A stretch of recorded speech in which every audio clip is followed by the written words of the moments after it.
a very special person. The chair of the reunion committee wants to say a few words right now. So, Mary Frances, would you come up, please?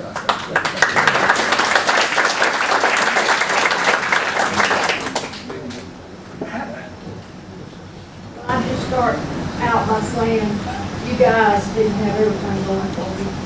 You know, before I married, my man was a man. And I don't know if this year got mixed up apart. But I had a makeup test one day because I missed the test, because I was sick. And so I had to go to her class to make up for her.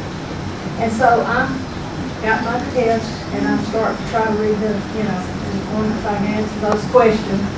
And I look up and she's over in the corner and she's hiked her dress up and she's pulling her girdle down. And I'm thinking, dear Lord, how am I going to concentrate on this test? Why is she doing that in front of me? But anyway, I just wanted y'all to know you didn't have to yourself. And she got on high heels. Listen, everybody, we appreciate so much all of you coming and making an effort to drive as far as you did and to do everything you did. But there's some special people in this room that I want to thank for all their help. And we had many, many meetings, and almost every time there would be someone else come in that hadn't been to the last one. And a lot of the wives came with the husbands, and a lot of husbands came with the wives.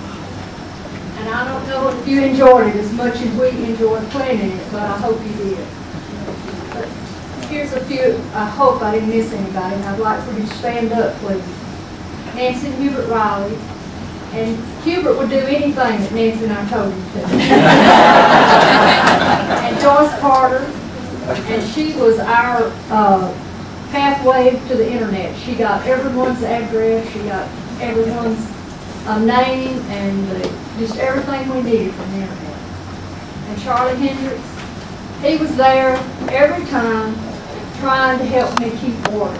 I'm serious. He said, okay, y'all listen now. Mary Frances is trying to get your Hendricks.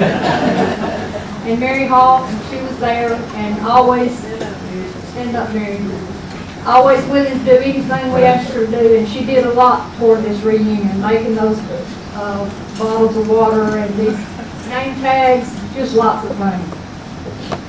And Bill Runyon, what can I say?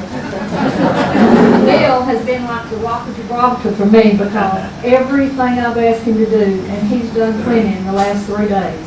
I'd say, Bill, can you run and get this? And Bill, have you got this at home? Because I knew if he didn't have it, I was going to have to drive all the way to Walmart to get it. And Ann, of course, always willing to help and ready to do anything for everybody. And Ronnie Little, bless his heart, he had a hard time finding coffee pots. And Ronnie, I hate to tell you this, darling, but we auctioned off those coffee pots because you left them out at GPC. And then there's Doyle Glennon. He would rush in from work, he'd be somewhere working, and I'd call him and I'd say, Doyle, you need to get down here. He'd say, right now? And he'd be up on some high tower or something, and he'd stop what he was doing, and he'd either throw the phone way across the way and say, don't let her call me again, and he'd come. And then Margaret Walker was always there, ready to help, and with her notebook saying, now what did y'all say now? Tell me what I'm supposed to do again. But she always did what we asked her to. And Malcolm, how can we forget Malcolm? Stand up, Malcolm. He was always there with a smile on his face and just willing to do anything we asked him to do, but he was always wanting to go out and get that fancy little car and take off before we could get him all of it. And then Johnny Mack. How can we ever do anything without Johnny Mack? Johnny Mack would be there and he'd help Helen with him, of course, taking notes. Because he was going to assign Ellen to do whatever we wanted Johnny to do. But at least he was there. And Larry Bowen, bless his heart, he's just gone through so much and hurt so bad, but he'd be at the meetings and just laughing and having so much fun. And Larry, we're so proud that you could be with us tonight. And of course, Laurel, and God bless him, he tried to come tonight and stay, and we all love him. And then Nordell would come, and she she would sit there and be, as always, so pretty and sweet, and she'd agree to anything we asked her. And Ronnie Atkins, he'd rush in because he was always on some big job, you know. But he was always ready to help. And Patsy Carpenter, she came a few times, but like she said, she was teaching and it was hard for her to get off. And Doris and Jerry Dixon, they came, and we were so glad to have them. And James Allen Carter, and just, I hope I didn't leave anybody out. And then, of course, we had special guests come, and that was Pat Wiggins and Phyllis Holloman and Brenda Ball. And they would make the trip down from Little Rock just to make sure we were doing things right.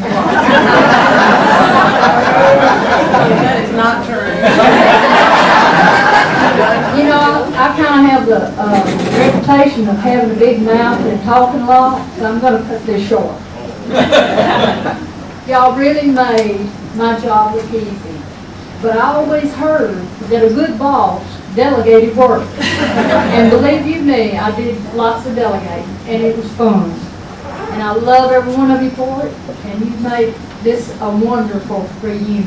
And Charlie, thank you for inviting us to your home, and you and Hubert did a good job on that. We appreciate it.